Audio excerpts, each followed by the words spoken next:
Hello guys, welcome to my channel. চলে এসেছি আবার একটা নতুন ভিডিওর সাথে।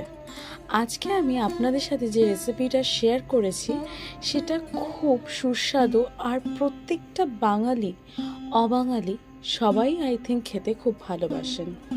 হ্যাঁ, সর্ষে ইলিশ। এই সর্ষে ইলিশ বাঙালির ঐতিহ্য। যদি বাঙালির মুখে একটাই কথা থাকে খুব সুস্বাদু খাবার হিসেবে, সেটা হচ্ছে ইলিশ মাছ। প্রত্যেকটা অবাঙালি লোকেরা এটা ভাবেন যে বাঙালি লোকেদের প্রিয় খাবারই হচ্ছে মাছ।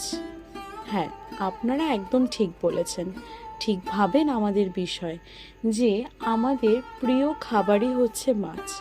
যদি এমন সুস্বাদু সর্ষে ইলিশ আমরা রান্না করতে পারি, তাহলে কেন এটা আমাদের কাছে সবথেকে সুস্বাদু খাবার হবে না বলুন তো?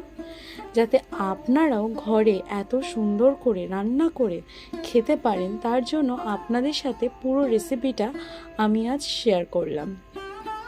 টু বি অনেস্ট, আমি এইভাবেই সর্ষে ইলিশ রান্না করি। জানি না আপনারা কোন পদ্ধতিতে সর্ষে ইলিশ রান্না করেন, আমি তো এই পদ্ধতিতেই রান্না করি।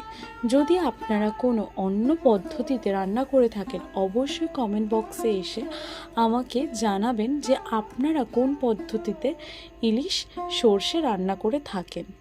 আমি তো এইভাবে রান্না করি, আর আমার ফ্যামিলির প্রত্যেকটা মানুষ এই সর্ষে ইলিশ খেতে প্রচণ্ড ভালোবাসে। আর সত্যি কথা বলতে, এই সর্ষে ইলিশের অনেক টেস্ট। এরকমভাবে রান্না করে খেলে একটা আলাদাই স্বাদের সর্ষে ইলিশ আপনাদের কাছে চলে আসবে। দুপুরবেলা এই রকম সর্ষে ইলিশ দিয়ে ভাত খাওয়ার মজাটাই আলাদা।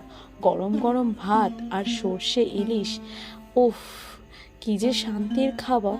যাই হোক, আজকে এই পুরো ভিডিওটা আপনাদের সাথে আমি শেয়ার করেছি।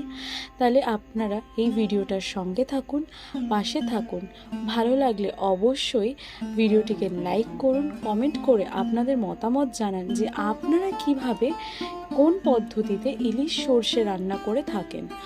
আর চ্যানেলটিকে সাবস্ক্রাইব করে দেবেন, সাবস্ক্রাইব করে বেল আইকনটা অবশ্যই ক্লিক করে দেবেন। আর ভিডিওটা সবার সাথে শেয়ার করে সবার কাছে পৌঁছে দিন এই পদ্ধতিতে ইলিশ সর্ষে রান্না। তাহলে পুরো ভিডিওটা দেখতে থাকুন, সঙ্গে থাকুন, পাশে থাকুন।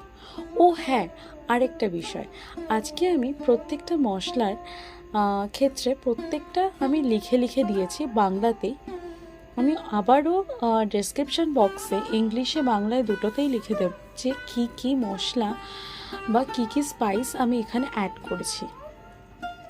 তাহলে পুরো ভিডিওটা দেখতে থাকুন, সঙ্গে থাকুন, পাশে থাকুন।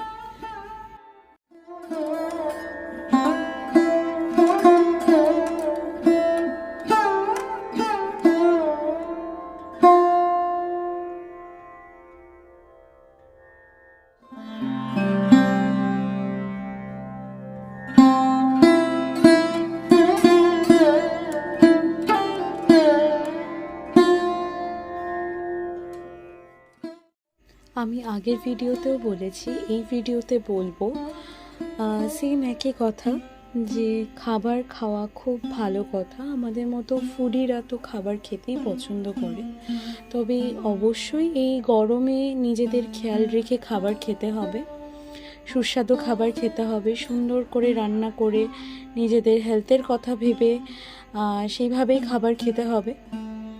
তাই অবশ্যই ভালো ভালো খাবার খান, এই গরমে নিজেদের খেয়াল রাখুন। আজকের ভিডিওটা এই পর্যন্ত, দেখা হচ্ছে নেক্সট ভিডিওতে। এই গরমে সুস্থ থাকবেন, ভালো থাকবেন। Thank you.